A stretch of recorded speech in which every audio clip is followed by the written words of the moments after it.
Olá, nós vamos ver novamente um pouco mais sobre macroeconomia. Nós apresentamos alguns conceitos relacionados à macroeconomia. Vamos reforçar essas ideias, vendo alguns detalhes que são muito importantes. Macroeconomia.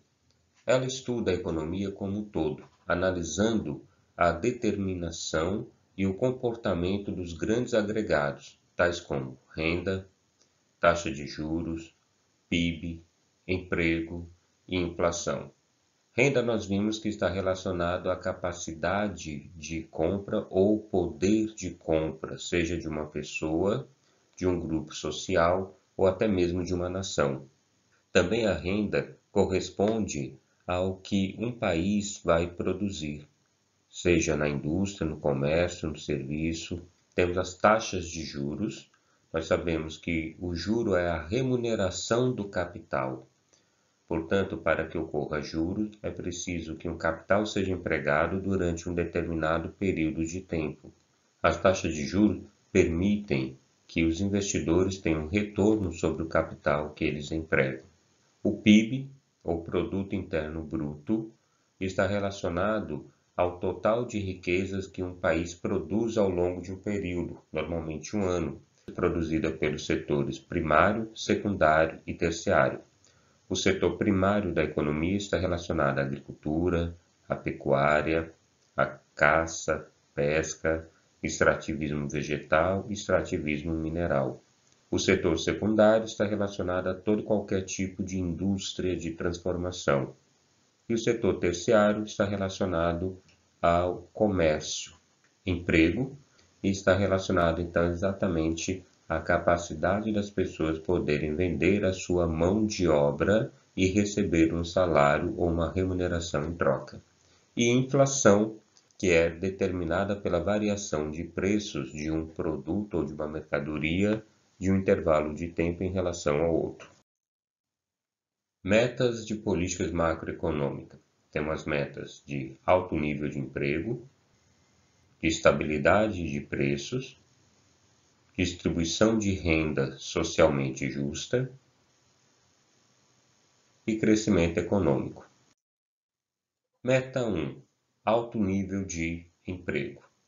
As questões do desemprego a partir dos anos 30 permitiu um aprofundamento da análise macroeconômica. É nesse cenário que vai surgir um economista britânico chamado John Maynard Keynes. Vamos conhecer um pouquinho mais. Keynes foi um economista britânico que nasceu em 1883 e morreu em 1946. Chegou a ser a maior referência na área econômica no seu período. Também ocupou o cargo de conselheiro do governo britânico e chegou a representar esse governo nas guerras mundiais, tentando promover assim uma reconstrução econômica da Europa. Também ocupou o cargo de presidente do Banco da Inglaterra, uma espécie de banco central. A sua principal obra é a Teoria Geral do Emprego, Juro e Moeda, publicada no ano de 1936. Essa obra surgiu como uma resposta à crise mundial de 1929 e foi tratada como uma espécie de manual que ajudou a resolver essa crise que foi considerada a maior crise do capitalismo sem que tivesse que recorrer às ideias do marxismo. Para os economistas clássicos, o mercado livre é capaz de gerar emprego e bem-estar. Mas quando esse mercado livre passa por uma crise, esses mesmos teóricos defendem que a solução é a redução de salários. Assim, a poupança, na visão dos clássicos, é considerada uma virtude, ou seja, as pessoas devem, até mesmo por uma obrigação, poupar, para que no momento de crise tenham recursos para utilizar. Já Keynes considera a poupança como um vício, pois, segundo ele, a poupança provoca uma redução no consumo, o que significa, portanto, que a indústria ficará parada. Consequentemente, essa indústria parada provoca menos investimento. Menos investimento tem como consequência o desemprego. Há, portanto, uma necessidade de se movimentar a economia. Para Keynes, portanto, a solução a essa crise é elevar o investimento. Aí poderia se perguntar, mas se está em crise, como vamos elevar o investimento se as pessoas não têm recurso? porque o aumento desse investimento leva, segundo Keynes, a um aumento do consumo. Mas, respondendo então a essa questão, Keynes defende a intervenção do Estado, não uma intervenção permanente, mas durante esse momento de crise. Essa intervenção do Estado faz com que ele deixe de ser um mero espectador e passe a ser dominante. E onde seria esse investimento do Estado? Ocorreria exatamente na infraestrutura. Segundo Keynes, se o Estado construísse uma estrada durante o dia e à noite fizesse buracos para que no outro dia pudesse novamente consertar essa estrada, por si só isso já seria positivo, pois estaria gerando empregos, colocando dinheiro para circular, promovendo o consumo e desse jeito a indústria e a economia como um todo entrariam num ciclo positivo. A regulação do mercado, portanto, é algo importante na consideração dessa obra de Keynes. Essa regulação do mercado terá como uma consequência um lucro menor, mas também vai gerar uma menor desigualdade. Assim, é preciso que as pessoas, no caso os empresários, estejam dispostos a diminuir o seu lucro, mas pensando em uma menor desigualdade. A segunda meta está relacionada com a estabilidade de preços. Aqui temos, portanto, a questão da inflação.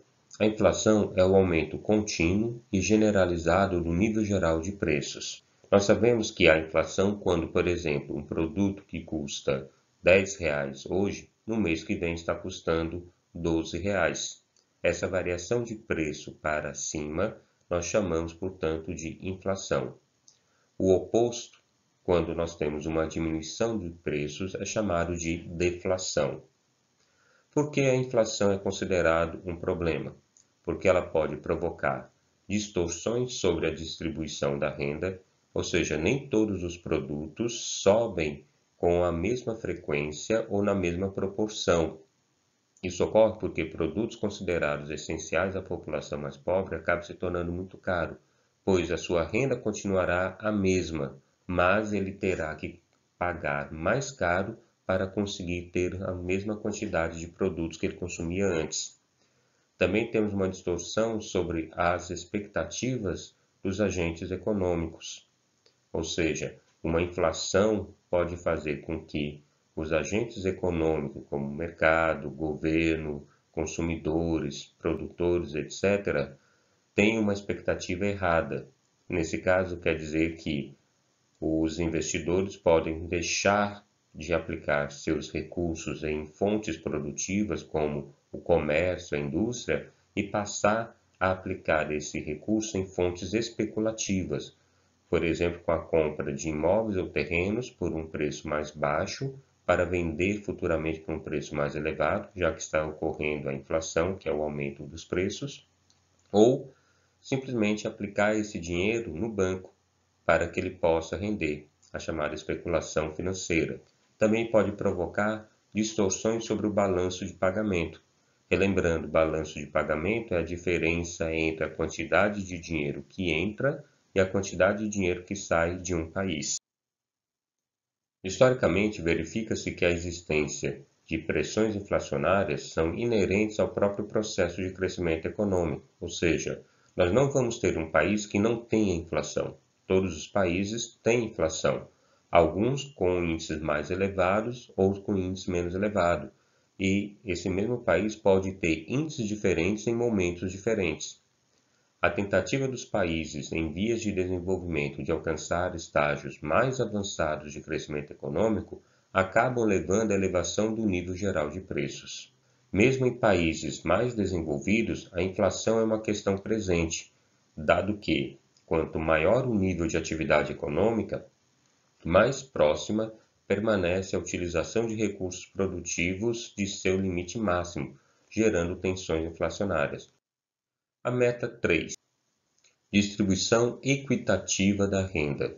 A economia brasileira, por exemplo, cresceu razoavelmente entre os fins dos anos 60 e na maior parte da década de 70. Esse período ficou conhecido como a época de ouro do Brasil.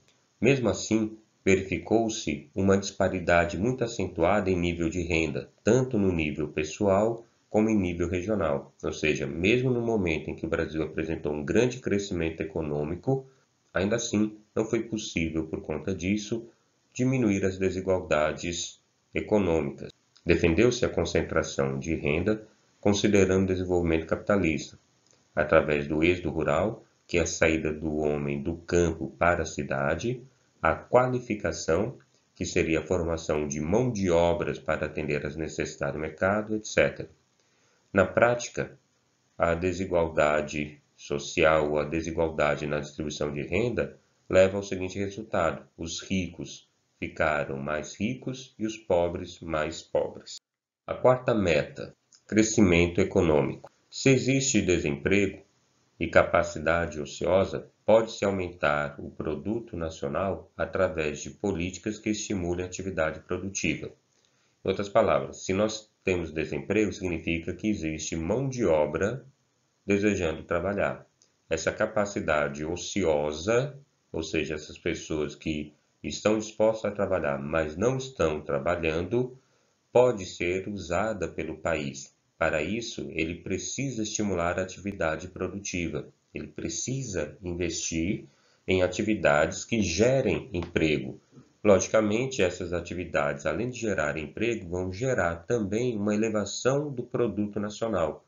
Quando falamos em produto nacional, não estamos falando de uma mercadoria, mas estamos falando da riqueza do país como um todo através, por exemplo, da indústria, do comércio e da prestação de serviços.